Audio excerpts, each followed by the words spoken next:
this tutorial, we look into the possible ways to use the data and calculation modules in the Citiwatts platform in scenario assessments. This is done by linking the inputs and outputs of several components of the platform. We call this the toolchain, or the workflow approach. For all other tutorials and exercises presented in these tutorials, we have prepared specific toolchains to illustrate examples on how to chain the different components. The toolchain concept in the Citiwatts tool is our way to give you examples of how to select different elements and components of the tool, including data and calculation modules, and use these for your analysis. We only present a selection of ideas and encourage you to explore the different modules and create toolchains that fit your fields and needs. Let's have a look at the toolchain for heat planning as an example.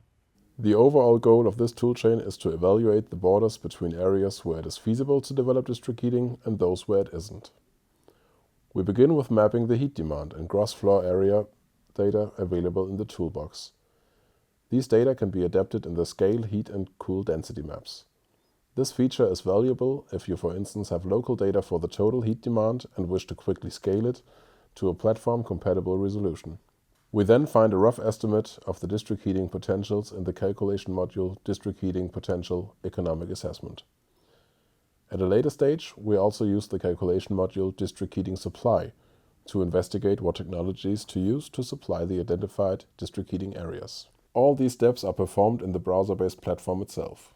However, to feed the results of the different calculation modules, we have also prepared a spreadsheet called Scenario Assessments. Please see this spreadsheet for inspiration on how to structure the inputs and outputs from the platform for further analysis. This is now a very basic toolchain, solely basing on the analysis on data available in the platform. Additionally, we have indicated where we see obvious spots to elaborate analysis by adding bottom-up data or assessing the results from a different angle. These ways to elaborate the analysis are indicated with faded boxes and dotted lines.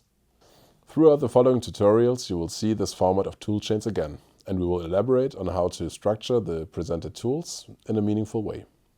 There are of course many other ways to perform studies in the Citiwatts platform, and we hope that we have inspired you to do so with these examples.